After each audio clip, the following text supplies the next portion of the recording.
are here, aka Peter Freakout 10, baby! And it's time for another update! Hell to the effing yes. Alrighty. Now, on today's video, got a good amount of stuff. I'm actually getting some other stuff a little later. One of these is something that I rebought, and I've gone in depth about it before, because one of the discs was scratched up, so not going to go much into that, but I got some good shows. One of them is a show that I've watched constantly the past few months, so had to get them on DVD, one game, and got a good amount of stuff. But before I do, I just want to say the review for Mother's Day is coming. Just a quick one note, the review for Mother's Day is coming, so that'll be here soon. And I'm going to change up the plan a little bit. I have a review of that, and I'm still going to do the Friday the 13th Part 5 review. You're still going to get a review of this, and then the Transporter, 2001 Maniacs, and Spider-Man 2. Those are coming. But I actually have a review planned of X-Men: The Last Stand after these. I also plan to review Clerks 2. That's actually one that I actually saw last night, and you'll see my thoughts on it. I have a review plan. I have some other movies I actually want to review, like I saw this already, Wet Hot American Summer and Ernest Goes to Camp. Those are actually movies I actually want to review, but we'll get to those reviews later. But right now, let me show you the DVDs I got. I got one game and a few DVDs. And the game that I actually got, this is one that I heard about. I know this was supposed to be Dazed X3, but they changed it around into what it is now. So figured why not pick it up and give it a shot.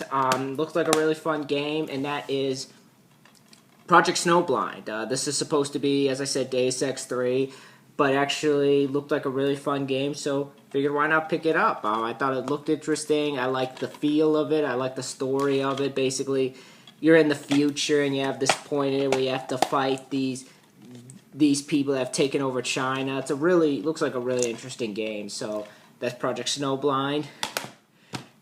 I'll get down to it. I got it on PlayStation 2 because I think that's the best version. But now onto the TV show, and I'm going to get the first one out of the way since I showed it. I rebought my copy of Tales from the Crypt Season 3 because the disc was scratched up. So, going to start watching this tonight. Actually start watching it without the skipping. But love this. Can't wait to see this season because I hear from a lot of people they say this is the best season. The Kyle MacLachlan episode. You got an episode from you got Michael J. Fox doing an episode. So many good people in this season. So watch that. But now on to the main shows I actually got. First one up, I actually got the 2 seasons of this show because I actually have heard from a lot of people this is a really funny show, but I could never catch it, so I figured why not get the DVDs of it. I'm going to start watching it tonight. Definitely looks funny. I like this type of random access humor and all. I like this whole idea of Arrested Development in a hospital. I mean, Arrested Development I like for what it is, but this one, I don't know what it is. I like the cast a little bit more. I like the feel of it, and just all around looks like a fun show, and that is Scrubs, the complete first season, but I also got the complete second season, so have both seasons right here. Gonna have to get the third one soon, but this looks like a really funny show. I like the cast in it. Zach Braff, who was in Chicken Little, Donald Faison, who was in Big Fat Liar. He was the limo driver. Fur coat salesman, my butt. I'm gonna keep it PG. You owe me $100 for yesterday's ride. You almost cost me my job.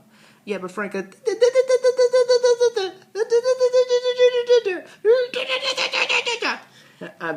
I love his character in that film as the limo driver, but this is the first season of Scrubs. You open it up like that. It's like a little hospital thing.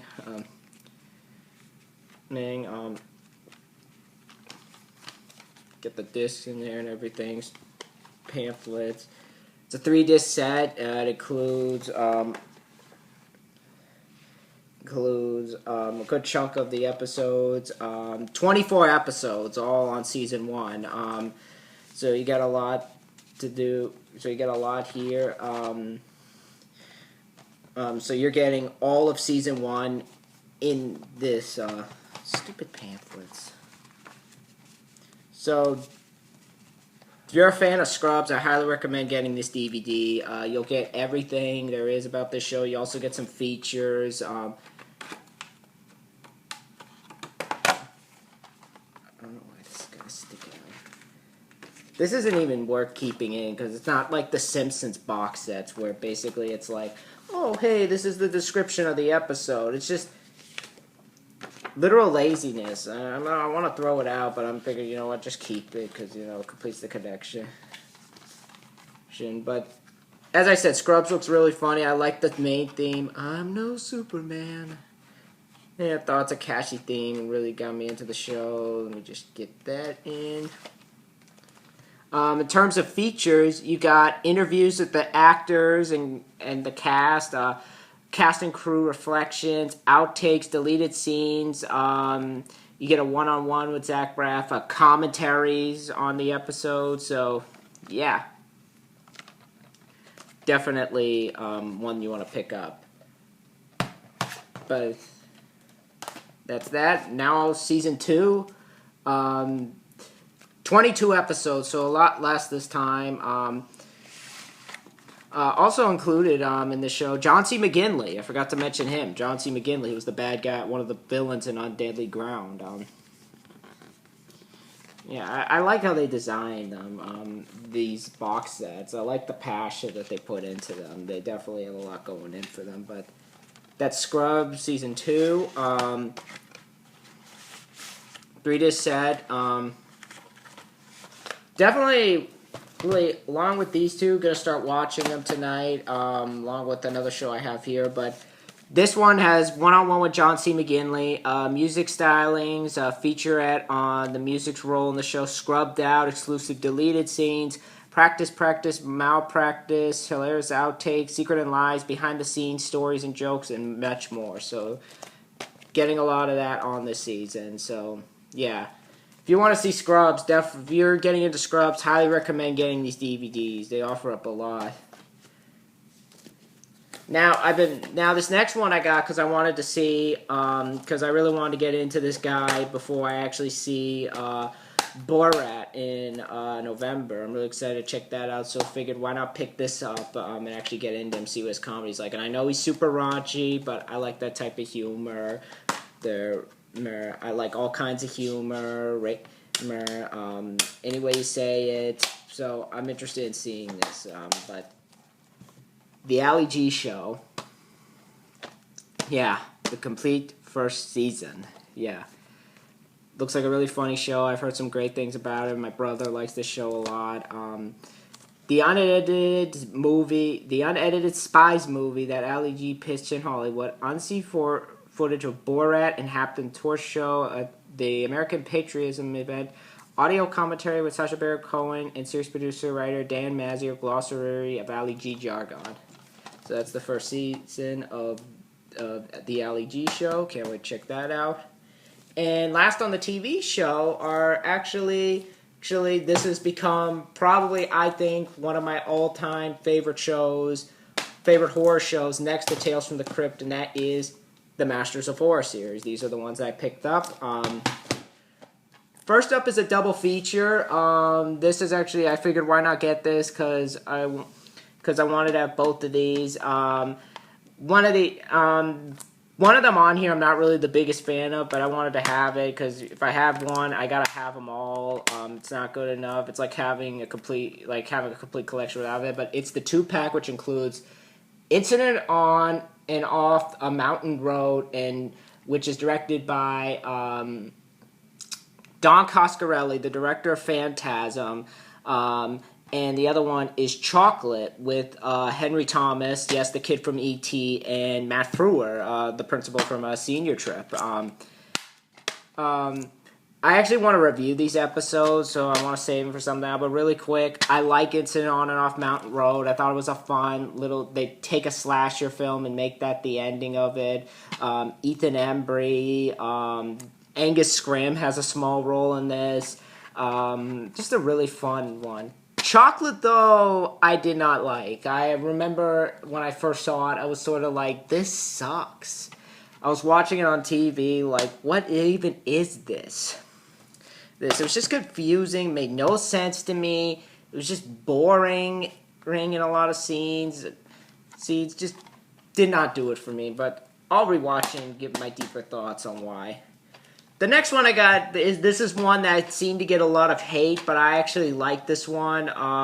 That is The Dance of the Dead. I actually found this one to be one of the stronger ones. I like the cast in it. I like the apocalyptic setting. Tobe Hooper directed this one. You got the song from. You got the music done by Billy Corgan of the band The Smashing Pumpkins. So if you like that, you're gonna get that. By the way, for features, this doesn't have features because it's double feature. But yeah, I like the cast in this. Robert Englund's a lot of fun as this guy sort of runs this like theater-like place where they have these people there and they dance and all the zombies dance. They torture them. It's a really good one. I actually really like this one. But that's Dance of the Dead. In terms of features, you got a interview with Tobe Hooper, an interview with Richard Matheson, working with a master, Tobe Hooper, on set, an interview with Jessica Lowndes, Jonathan Tucker, also is an interview on here. Jonathan Tucker, for those who don't know, that's the kid from the Texas Chainsaw Massacre remake, Morgan. Robert Englund, behind-the-scenes making of Dance of the Dead, audio commentary with director Tobe Hooper, audio commentary with director Richard Christian Matheson, and a lot more, but yeah, definitely one of the stronger ones. I don't think it was as bad as everybody made it out to be. But the next one I got, this is another one that I actually like. The Fair-Haired Child with Lori Petty, yes, Tank Girl herself, and A League of Their Own. They basically, her and this other dude, basically, they want to bring back this kid that they lost, so they kidnap this girl and try to use her as a sacrifice to this boy in the basement who they brought back, but in order to seem normal, they have to sacrifice him to her, because at night, at certain points, he turns into this weird-ass monster and everything. But this is another one I actually like. It's gory, it's got some good deaths. I like the design of the monster. K and B, I think, do a great job with the effects. Just overall, a great episode. In terms of feature, you got your interviews with the cast: Jesse Haddock, Lindsay Pulser, Lori Petty, William Samples, a behind-the-scenes making of. You also get scenes from the director's short film. This is directed by William Malone, who actually did the House on Haunted Hill remake, and yes, Fear.com, which I know the back says. Does it say? No, it says it up here. From the director from William Malone, the director of Fear.com and House on Haunted Hill. Fear.com is not something you should be advertising. No one needs to know he did that. I don't know why they put that on there, but that's The Fair-Haired Child. And finishing up these, I know there's another one coming that I actually want to get. I want to get the Deer Hunter, the Deer Woman one. I want to get the house on whatever it's called. What's that other one? The Imprint one, which I know is getting a DVD release because Showtime is too pussy to air it. But yeah, this one is Sick Girl, which is more about this lesbian played by Angela Beatis, which is actually directed by Lucky McKee, who did May, which Angela Beatis starred in. And basically, she gets this pet bug shipped over that ends up changing her lover and doing all this crazy stuff. I actually like this. I actually really like this one. It's very weird, very like, what the hell is even going on? But I actually like the weirdness of it. I thought it gave it a different vibe. Just all around, I think it was a really good one. So, Sick Girl, really enjoyed. And then we get Pick Me Up, and this one I actually thought was a good one. I like the idea of it. Fairuza Balk's in this one. By the way, for features, you get the same thing with this. All it is interviews and working with a master, Lucky McKee. On set, an interview with Angela Beatis. On set, an interview with Aaron Brown. On set, an interview with Brian McDonald. And behind the scenes, the making of Sick Girl, and audio commentary with Lucky McKee, composer Jay Barnes-Luckhead, and actors Angela Beatis and Jesse Hulipick. Oh yeah, I know the one I was thinking about. That's the politics one with the army men that come back. That's another one I actually want to get. But this is Pick Me Up. This is like Fairuza Balk, who's basically this girl that's being stalked by these two killers that fight over her because they want to know who's gonna kill her, whether it be him or the other guy. And I like this one a lot. I definitely think this is one of the better one. Larry Cohen actually directed this one. It's a Lie, cued the Winged Serpent, and all that. I thought he did a very good job with this one. Definitely like the feel of it. It's definitely bloody. Get some people like Michael Moriarty from Shiloh and Law and Order and the stuff. Warren Cole. Just great cast here. Very good cast. And actually, David J. Shaw, who actually wrote this one. This is the same guy who wrote. Who wrote The Longest Yard. He wrote The Crow, and he's writing the Texas Chainsaw Massacre at the beginning, which again I'm so excited for. I can't wait to see that. But in terms of features, you get a commentary, interview with Larry Cohen, work with the master Larry Cohen on set, an interview with Michael Moriarty. An on-set interview with Fairuza Balk, on-set an interview with Warren Cole, script to screen, Pick Me Up, behind-the-scenes making of, as I said, commentary with Larry Cohen, all around fun stuff. Then the last one, I know there's a lot of them, but Heckles Tale, which is actually based off the Clive Barker story. And pretty much, this was supposed to be directed by George Romero, but he couldn't do it, so they got John McNaughton, who actually directed Henry, Portrait of a Serial Killer with Michael Rooker. And this is a period piece. It's a very gory one. I was surprised to find out how I felt about this one. I won't go too in-depth, because as I said, I want to review these, but I really liked this one. I thought it was really, really good. Thought it had a lot going on. I liked the look of the film. The episode, it's bloody. There's some good gore in it. I like the idea of this dude who wants to bring this woman back, but he can't, and but he can. He's trying to use this witch to basically talk him into doing it, but she's like, no, I don't want to have another incident like this other incident. And it's very bloody, very gory. I thought the zombies look cool. Just all around a fun one. So you get Breaking Taboos, interview with John McNaughton, work with a master, John McNaughton, on set, an interview with Lily Savasta, an interview with Derek Cecile, an interview with John Poletto, script to screen, Heckles Tale, behind the scenes, the making of Heckles Tale, audio commentary, and an interview with director John McNaughton. So, got some good stuff in there. But that's the Masters of Horror stuff I got. Now on to the movies that I picked up. And the first one I got was actually one that I saw with my brother around Christmas time. And I actually really, really enjoyed this film. And I was really excited to get this on DVD because I actually want to review this around Christmas. I really thought this was a great time. I thought it was a blast to be had. I like the self-aware sort of feel to it. Definitely shows Shane Black's talent as a writer and a director. And that is Kiss Kiss Bang Bang, which I loved. I loved this freaking movie. I thought it was a great time. Michelle Monaghan is smoking hot. You can get a shot of her titties in this film, so if you wanted to see Michelle Monaghan's titties, there you go.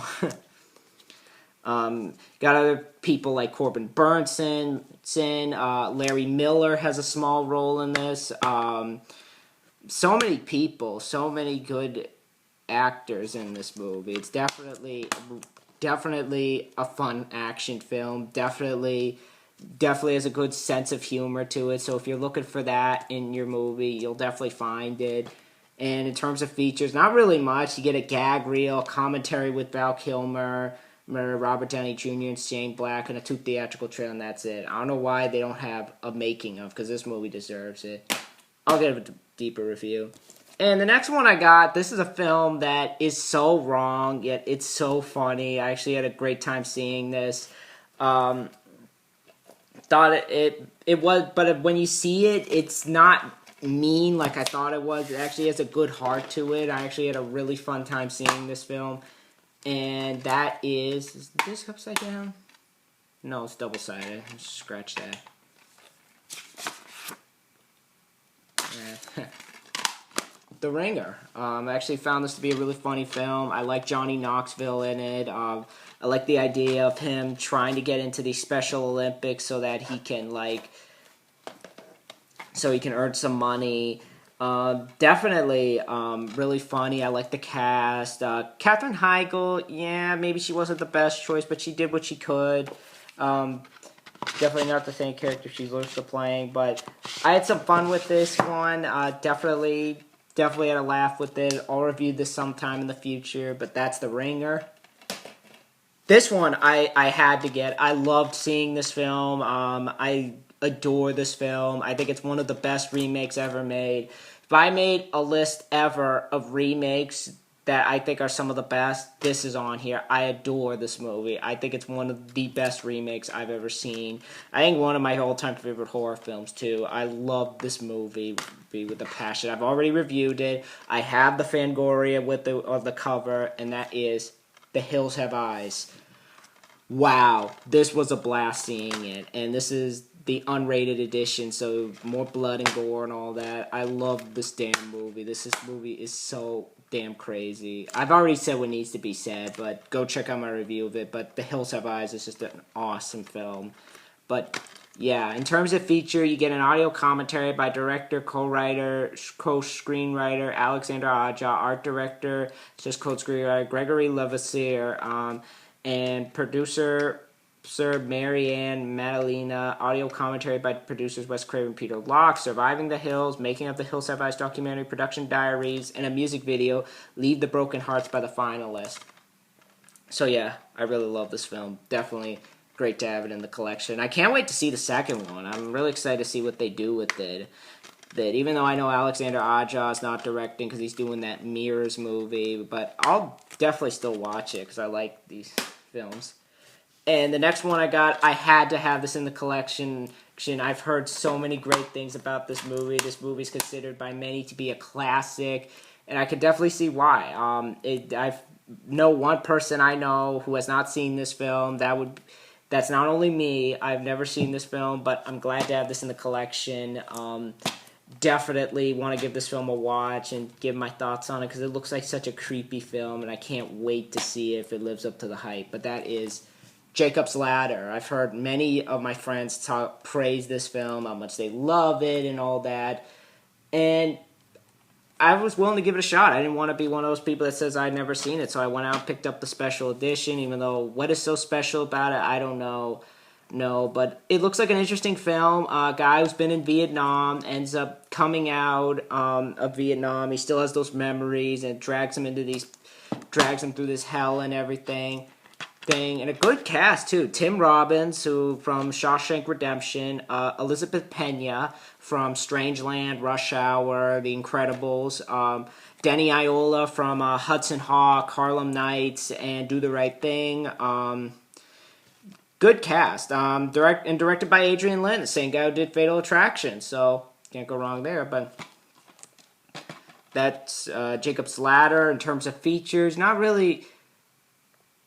All you get is cast and crew, production notes, a theatrical trailer. That's it. I don't know why they call this a special edition when there's nothing much on it. This one I got to add to my Halloween collection. I want to review the last three at Halloween, The Curse of Michael Myers, and H2O, and this one, Halloween Resurrection, right before Rob Zombie unleashes his version, which I plan to see another time. But yeah, I just want to get the original series out of the way. It's sad that they remade it, but it is what it is. Yeah, it's sad, but I'm still willing to see how it is because I like Rob Zombie's music. House of a Thousand Corpses, I like. Devil's Rejects, I love. Had a blast seeing that over the summer last year. I just really like the film, and I definitely think that I definitely think that he'll do what he can. So I'm interested in seeing his Halloween. But Resurrection, I got to add to the collection. All I need is H2O, and then I'm done with the original series. But oh my God, I've just heard people shit on this film left and right. Busta Rhymes doing kung fu, trick or treat, mother. Yeah. Tyra Banks, who has a nice ass in this movie, I'll say that.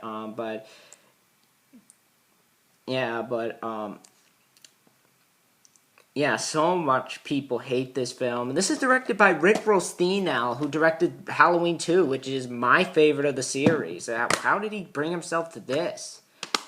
But I haven't seen it in a while. I'll give my thoughts on it when I do, but that's Halloween Resurrection.